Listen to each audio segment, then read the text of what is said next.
इस कार्यक्रम के पुण्यार्चक हैं श्री एन.के. जैन, श्रीमती रेखा जैन, आकांक्षा, अनुजा, सिद्धार्थ, अनूप एवं अद्विक जैन, गुड़गांव, हरियाणा।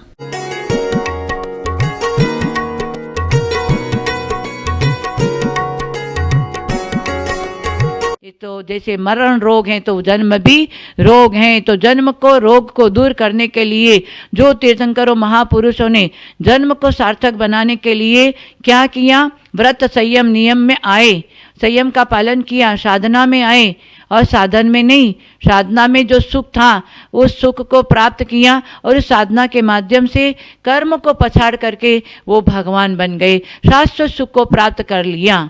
गुरु जी ने कहा था कि नर पर्याय, मनुष्य पर्याय से ही नर ही नारायण बन सकता है और नर ही विषय भोगों में आसक्त होकर नारकी बन सकता है।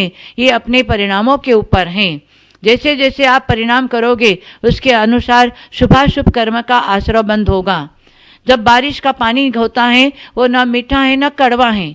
जब वो नीम के पेड़ में चला जाता है तो कड़वा बन जाता है और गन्ने के पेड़ में चला जाता है तो मीठा बन जाता है। उसकी संगति से वो मीठा बन गया, उसकी संगति से वो कड़वा बन गया। कारमाण वर्गना तीनों लोकों में ठसाठस भरा हुआ है। वो कारमाण वर्गना प्रत्येक की आत्मा पर प्रति समय 24 घंटा स्पर्श करती है। उस स्पर्श करती है तब आपका जो परिणाम है उसके अनुसार शुभाशुभ कर्म का आश्रय बंद होता है। तो हम पर्याय परिवार परिग्रह को छोड़ करके अपने परिणाम को संभालने का पुरुषार्थ करो। जब तक हमारा स्वभाव में नहीं जाएंगे, परिणामों को शुद्धि में नहीं जाएंगे, आत्मा को निर्मल शुद्ध करने के लिए मनुष्य पर्याय हैं। इसलिए मनुष्य पर्याय को ऐसे व्यर्थ नहीं गमाना, नहीं तो संसार की व्यथा और जिनवाणी की कथा कभी पूरी होने वाली नहीं है। संसारी जीवों को आए दिन कुछ न कुछ व्यथा चलती रहती हैं, फिर भी व्यक्ति सावधान नहीं हो रहा है। अभी भी आचार्य कहते हैं रिक्त जीवन में, शेष जीवन में कुछ विशेष कर लो। उस अवशेष में विशेष में कुछ कर लोगे तो आपका जीवन सार्थक हो जाएगा। नहीं तो ये कर्म किसी को छोड़ने वाला नहीं। हाँ, महापुरुषों को भी कर्म उदय में आया और इतने भगवान के ऊपर भी उपसर्ग हुआ, तो कर्म महापुरुषों को नहीं छोड़ा है तो हम कौन सी खेत की मूली हैं। कर्म करते समय सावधान हो। कर्म कर प्रधान विश्व कर राखा, जो जैसा कर्म करे तसा ही फल चाखा। जो जैसा कर्म अपने परिणामों के माध्यम से करेंगे उसके अनुसार आपको फल मिलेगा। उस फल में कोई भी बंटवारा करने वाला नहीं है। इसलिए हम हमेशा कहते हैं व्यवहार में क्या होना चाहिए, व्यवहार में नम्रता और परिणामों में निर्मलता और भोजन में सात्विकता। ये 3 चीज़ यदि हमारे जीवन में आ गई तो हमारा जीवन सार्थक हो सकता है, हम मरण से परे हो सकते हैं। नहीं तो हाँ, बस आए दिन खाना पीना मौज शौक करना ये सब करते रहेंगे तो हमारा जीवन, आचार्य श्री ने कहा था जैसे हथेली में जल लेते हैं एक बूंद निकलते जाता है, वैसे हमारी आयु घटती जा रही है। और अभी भी सावधान नहीं होंगे तो आगे जहाँ से निकल के आए थे वहीं नरक निगोद में जाना पड़ेगा। इसलिए नर पर्याय हमें मिली है, मनुष्य पर्याय मिला है। मनुष्य पर्याय साधना के लिए मिला है, साधन के लिए नहीं है, और योग के लिए मिला है, भोग के लिए नहीं मिला है। इसलिए जितनी वासना और विकार से बचेंगे तो हमारा जीवन सार्थक हो सकता है। वासना में कहीं भी सुख मिला नहीं और मिलने वाला भी नहीं है। जितना जितना वासना में उपयोग लगाएंगे, अभी तो उपयोग ही लगाए, खाली परिणाम किया है, उसमें भी आपको कर्म का बंध होता है। और यदि वासना में लग करके भोग लिया तो विशेष कर्म का आश्रय बंद हो जाएगा। इसलिए वासना और ये विकारों से बचने के लिए ज्ञान प्राप्त करो। ज्ञान होगा तो आप वासना और विकारों से बचेंगे। तो जन्म जरा मृत्यु रोग से बचने के लिए आपको भगवान की भक्ति उपासना आराधना में आना ही पड़ेगा। इस उपासना आराधना के माध्यम से हम आज भी थोड़े कर्मों को ढीला कर सकते हैं। पूर्णतया कर्मों का नाश करने के लिए केवली श्रुत केवली के पादमूल में जा करके वहाँ सम्यक दर्शन के साथ में संयम को धारण करके हम मुनि बन करके सारे कर्मों को पछाड़ सकते हैं। ऐसी योग्यता सभी भव्य आत्माओं में है। परंतु अभी पंचम काल चल रहा है तो यहाँ कम से कम डायरेक्ट मोक्ष नहीं है, इनडायरेक्ट मोक्ष है। अब पैसे के लिए विधान पूजन कराता है, समझे, वो काय का पंडित है। वास्तव में पंडित है, रत्नत्रय पंडित था, पंडित था। भगवती आराधना में ये लिखा है, रत्नत्रय में सुमेध ज्ञान चारित्र प्रवृत्ति है तो वो पंडित है, वो एक दिन आत्मा का कल्याण कर सकता। ये पैसे के लिए पंडित बनता है, या आत्मा कल्याण नहीं कर सकता। और विषय को भी पंडित है तो नाम मात्र का पंडित है। इसलिए जो है तो यह होता है आगम चक्षु साधु जो है सावक साधु आगम चक्षु है। हाँ, ये चक्षु नहीं है, आगम चक्षु है। हाँ, वो सच्चा सम्यक दृष्टि साधक सज्जन साधक है। समझे, आगम चक्षु साव इंद्रिय चक्षु उपाधि, सभी प्राणियों को इंद्रिय चक्षु है। हाँ, देवायु वो चक्षु, देवों को अवधि ज्ञान चक्षु है। समझे, अवधि ज्ञान से उपयोग लगाएगा तभी उनको कुछ मालूम पड़ेगा। अब बम्बई में क्या हो रहा है, कलकत्ता में क्या हो रहा है, अब बम्बई में गुलाब राम मंदिर में क्या हो रहा है, और भोलेश्वर मंदिर में क्या हो रहा, अवधि ज्ञान से उनको दिखता है। समझे, हाँ, केवल ज्ञान को तो सब दिखता है। समझे, हाँ, सिद्धोपण सबूत को, सिद्धों को तो तीनों लोग दिखता है। हाँ, उनको ऐसा भी करना नहीं पड़ता है। समझे, हाँ, इसलिए शुद्धोपण सबूत चक्षु, इसलिए वो चक्षु का है ज्ञान चक्षु।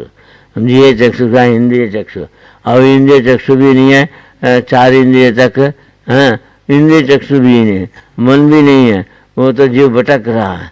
समझे, हाँ, उनसे अभक्ष खाने वाले को महान पाप है। समझे, उन जीवों को मारे बिना अभक्ष खाने को नहीं मिलता। पापी लोग अभक्ष खाते हैं, पुण्यात्मा अभक्ष नहीं खाते। समझे, पापी लोग पैसा जाते हैं, पुण्यात्मा का पैसा तो अपने आप पैर के नीचे आके पड़ता है। समझे, पैसे के लिए कितना पाप करता, हिंसा, झूठ, चोरी, घुसील, पलिगा, 5 पाप करता पैसे के पीछे। समझे, और स्त्री का संगति से क्या क्या पाप करता, वेश्या जीवन, परसे सेवन इत्यादि, ये काम सेवन को मामला। रसनेन्द्रिय बिगड़ने से स्पर्शनेन्द्रिय बिगड़ता है, वो जीव का कल्याण कर सकते नहीं। समझे, इसलिए जिसको आत्मा कल्याण भावना है वो ढूंढ के जाता, सत्संगति का मिलेगा, मेरा आत्मा कल्याण कैसे होगा, वो भावना। समझे, और पेट की चिंता कहाँ का आत्मा कल्याण हो गया, उनको आत्मा कल्याण की बात ही नहीं है। समझे, जैन धर्म सबके लिए नहीं है। हाँ हाँ, बड़े राजा महाराजा बनो, बड़े चक्रवर्ती में हो, विषय भोगी है, उसको दुर्गति जाना ही है। समझे, इसीलिए यहाँ बताया हम सबसे बड़ा वचन पर कंट्रोल किया। कौन? तीर्थंकर आदि महापुरुषों ने। जंगल में क्यों किया? वह किसी से बोलने का है नहीं। समझे, राज्य में बैठ करके केवल ज्ञान प्राप्त नहीं कर सकता। इसलिए तो क्या बोला, तू कोणाला जीवाला लगाम घालू शकत नाही तर हरकत नाही, तू तुझ्या जीवाला लगाम घाल, बेळगामी जीवा मूर्खपणा बोलू छाड़े, शेवते तुला दुखा लोटे। ये मराठी भाषा में बोला। तू गुनाला जीवाला, किसी का जीव को तू कंट्रोल नहीं कर सकता, मुंह बंद नहीं कर सकता। हमने अपने जीवा के ऊपर तो कंट्रोल कर सकता, क्योंकि बेलगामी जीवा, ये मूर्ख जीव जो जीव है, जुआ है, ये मूर्ख होने से कुछ न कुछ बोलता है, पाप को बंद करता है। ये गृहस्थियों को क्या, कुछ ना कुछ बोलते ही रहने का, मौन है नहीं हैं, 1 घंटे में मौन रहते नहीं हैं। और मौन व्रत नहीं होने से इन लोगों को पुण्य भी नहीं। समझे, मौन रहना चाहिए, और जो है मौन के समय जाप होना चाहिए। हाँ, जैनी को बोल दिया क्या, अपवित्र पवित्र हुआ, दुष्टि से सूचित हुआ, ध्यायत पंच नमस्कार सभी पापन में। क्या 1 माल नमक का मंत्र भी जाप करते, और आते गाड़ी में, मोटर में, प्लेन में, ट्रेन में घूमते, ऐसे गूंगा जैसे बैठ के सुनते, लेकिन नमो का मंत्र जाप भी नहीं करता। शरीर पवित्र हो अपवित्र हो, नमो का मंत्र हर समय में जाप करना चाहिए, उसके लिए वो मंत्र काम करता है। समझे, ऐसा करने वाला आज का जैनी भी नहीं करता। अजैनी क्या जाने, अजैनी तो कुछ भी जानता नहीं है। समझे, वो तो डूबा हुआ, और जैनी भी डूबते जा रहा है हैं। इसलिए जैन धर्म कहाँ है, जैनी कहाँ है, जैन साधु कहाँ है। समझे, ये पंचम काल में तो विरले ही जैन सावक मिलेगा, विरले सावक मिलेगा, विरले ही व्रती मिलेगा, विरले चीज मिलेगा। हाँ, क्योंकि हाँ, आत्मा का दृष्टि बड़े कम है। जैसे आत्मा की दृष्टि वो सम्यक दृष्टि, जो पर्याय की दृष्टि वो मिथ्या दृष्टि है। पर्याय को संभाल रहा है, परिवार संभाल रहा, परिवार संभाल रहा, उसको 3 काल में कल्याण होने वाले। उनके सामने अगर आत्मकल्याण की बात करते हैं, बेंस के सामने वीणा बजाने के समान। सरी गा मा पा जाने, वो बेंस क्या जाने हैं, बेंस कुछ नहीं जानते, वो भी ऐसे हम मुँह ढिला देगा। वैसे अज्ञानी जीव जिन जन की बात सुनता है बस यहाँ से छोड़ देता है, समझे। इसलिए सरिगमा पदाने का अर्थ भी नहीं जानता है। इसलिए अपवित्र पवित्र मंत्र का, एक मंत्र का जाप हमेशा करते रहेंगे, कालांत में वो मंत्र सिद्ध होता है, समझे, वो काम करता है, समझे। देखो हर चांडाल को नमो का मंत्र मालूम था, वो बोला, हाँ उसका बेटा ने, राजा के बेटा ने जो है, हाँ तो वो क्या किया, राजा के बेटा ने, राजा ने बोल दिया अष्टानिक में 8 दिन हाँ कोई भी मांस शराब आदि कोई सेवन नहीं कर सकते। हम युधिष्ठिर का विधान हो रहा, हमारा राज्य में कोई मांस करे पा तो फांसी को मिला। राजा के बेटा ने बगीचा में मांस खाया, हाँ तब जो है तो मेरा लड़का हो तो क्या होगा, उसको भी फांसी देना है। तो फांसी देने के लिए चांडाल को बोला है, हैं। और पंडाल के कोतवाल गया, चांडाल को बना के वो बेटा को फांसी देने के लिए। लेकिन वहाँ जो है तो कोतवाल मालूम पड़ गया मेरे को आज बलि देना, चतुर्दशी जी ने आज बलि देना बेटा राजा के लड़के को। लेकिन मैंने आज चतुर्दशी है, हिंसा नहीं करूँगा, हाँ नियम। चांडाल होकर के भी नियम में इतना पक्का, आज जैनी होकर साधु, जैन साधु होकर के भी कोई नियम में पक्का नहीं है, क्या कल्याण करेगा, समझे। वो चांडाल अपनी स्त्री को बोलता है, मैं चुप के बैठा हूँ तो तू बोल देना कोतवाल आए तो मेरे घर में अभी जो है मेरे पति नहीं है, ऐसा इशारा करो, ऐसा बोल दिया। तो वो कोतवाल आए, पूछा चांडाल कहाँ है, आज फांसी का हुक्म है, राजा के लड़के को मारने का दिन है, इसलिए उनको जल्दी जाना है राजा के पास। बोलने से तो पत्नी क्या बोले, अब वो घर में नहीं है, हाँ और कहीं बाहर गया, ऐसा बोला है। तभी कोतवाल बोलता है, अरे उनका दुर्भाग्य है, उसका सोना चांदी वैभव कुछ संपत्ति मिल जाता आज फांसी देने से, समझे। कहाँ गया, जब बोल। और उस समय चंडालनी क्या बोलती है, घर में नहीं है, और उसके मुंह में पानी आएगा। स्त्री जाति में पैसे का मुंह है, हाँ सोने का मुंह है। उसको बोलती है ये सोना मिलेगा, चांदी मिलेगा, वैभव मिलेगा, हाँ अगर मैं बोल दूँ यहीं चुपके बैठा, बोलने से पति मेरे को मारेगा, हाँ समझ करके ऐसा इशारा किया। अब बोलते हैं अब घर में नहीं है, ऐसे बोले चांडाल नहीं। हाँ उसको मालूम पड़ गया यहीं चुपके बैठा होगा। कोतवाल अंदर गया, चांडाल को पकड़ गया, हाँ कोतवाल को गुस्सा आता, पत्नी को मैंने बोला था मेरे को मैं चुपके बैठता तो मेरा नहीं बोलना, तो मेरा नियम है, मुनि महाराज से मैं नियम लिया, क्या हाँ क्या नियम लिया था, तो चतुर्दशी दिवस हिंसा नहीं करूँगा, बलि नहीं करूँगा, कोई प्रकार की हिंसा नहीं करूँगा। एक शानदार नियम में पक्का है, आज जैन होकर के, जैन साधु होकर के नियम में पक्का नहीं है, इसलिए भ्रष्टाचार चल रहा है। ये भ्रष्टाचार बढ़ेगा आगे, समझे। बहुत बड़े मुसीकर से दिगंबर साधु रहेगा, और दिगंबर साधु समाधि करने वाले रहेगा, समझे। जैनी भी धीरे धीरे भ्रष्ट होते जाएगा, क्यों नियम में पक्का नहीं है, हैं। डॉक्टर का दवाई खाना, डॉक्टर बोल रात में ही टैबलेट खाना पड़ेगा, पानी पीना पड़ेगा, तो रात पानी का त्याग वाले को भी बेस्ट कर देता है कौन, डॉक्टर खुद रात में खाता पीता है, समझे। सुने यहाँ कोई डॉक्टर नहीं है, हाँ डॉक्टर खुद बेस्ट है, समझे। मैंने बोल दिया तुम फिजिकल डॉक्टर है, मैं मेंटल डॉक्टर है, मैं आत्मा कल्याण का डॉक्टर है, इंद्रियों को बस में करने वाला, पक्का नियम पालने वाला, वो सच्चा डॉक्टर है। फिजिकल डॉक्टर क्या है, वो जो नियम वाला उनको भी भ्रष्ट कर देगा। रात्रि भोजन त्याग है, उसको भी रात में ही भोजन करना पड़ेगा, तेरे को अल्सर का बीमारी। और तो जिंदा रहने नियम छोड़ने जिंदा रहने से क्या आयु बढ़ेगा? हैं? आयु बढ़ने वाला अवसर हो रहा है, एक दिन मरने वाला ही। नियम लेकर के प्रश्न नहीं होना चाहिए, समझे। ये चांडाल का दृष्टांत से उसको, चांडाल को पकड़ के लाया कोतवाल ने, उसको भी नदी में फेंक दिया। हाँ, और राजा का लड़कों को भेज दिया। राजा का लड़का पापी था, हाँ, वो मांसाहार किया था। चांडाल नियम लेने के बाद में मांसाहारी भी नहीं था, और उनको ऑर्डर था कि भाई तू जो है न 14 के दिन हिंसा ने को नियम लिया था। तो वो राजा बोलता चांडाल को काय का नियम है? चांडाल बोलकर तिरस्कार किया राजा ने, हैं, उसको भी पकड़ करके नदी में डाल दिया। लेकिन वहाँ देव आंकन बंद करके नहीं बैठे, सब जगह देव है। कौन सा देव है? विंतर देव है, हैं। वहाँ तो कौन सा देव है?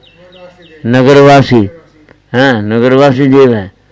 वन देवता, जल देवता, पाताल देवता, आकाश देवता, सब जगह देवता है, समझे। देवों को मालूम पड़ गया ये चांडाल हो तो क्या हुआ, ये नियम में पक्का रहा, समझे। 14 के दिन मैं हिंसा नहीं करूँगा। एक दिन का नियम में पक्का करने पालन करने वाले इनको जो है तो राजा इसको फेंक दिया, समुद्र में फेंकवा दिया, लेकिन इसको मारने नहीं दूंगा। ऐसे देव ने क्या किया? चांडाल को पकड़ के उठा दिया, सिंहासन में बैठा दिया, हाँ, उसका जल का अभिषेक किया। और राजा का जो मर करके दुर्गति में गया। राजा का लड़का हो, गरीब के लड़को, अमीर का लड़को हो, धर्म का नियम पालने वाला दुर्गति में नहीं जाता, समझे। हाँ, यहाँ जाति, कुल, वंश, परंपरा का कोई संबंध नहीं है, समझे। इसलिए बोलते हैं तो हमारे मुंह में लगाम चाहिए। हमारे मुंह में लगाम है, मौन है, हाँ। अब फालतू बात करने वाला दुर्ग में जाता है। तो जो तत्व चर्चा है, हाँ, जो तत्व चर्चा है, आगम की बात है, जहाँ चलता है वहाँ चर्चा में बैठना, चर्चा करना, वो भी मौन है, स्वाध्याय है। वाचना, प्रचना, अनुदक्षा, हमना, धर्मोद, ये 5 जगह बोलने में निषेध नहीं है।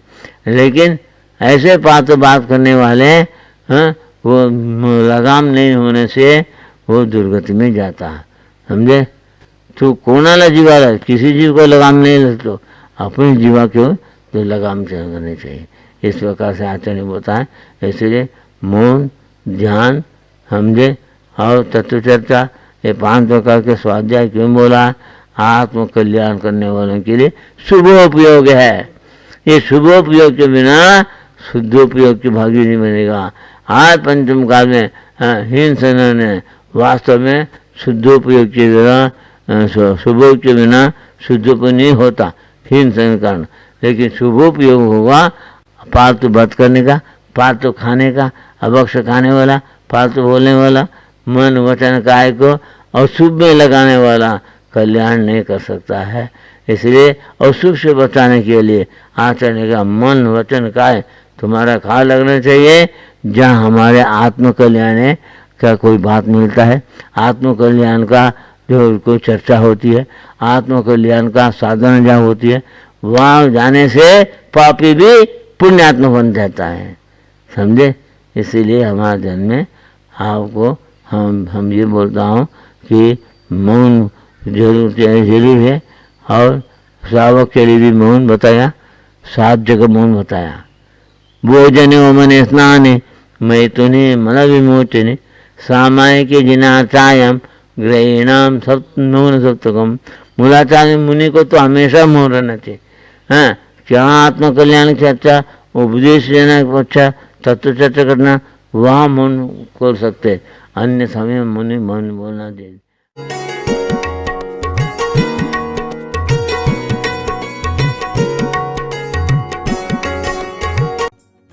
इस कार्यक्रम के पुण्यार्चक थे श्री एन.के. जैन, श्रीमती रेखा जैन, आकांक्षा, अनुजा, सिद्धार्थ, अनूक एवं अद्विक जैन, गुड़गांव।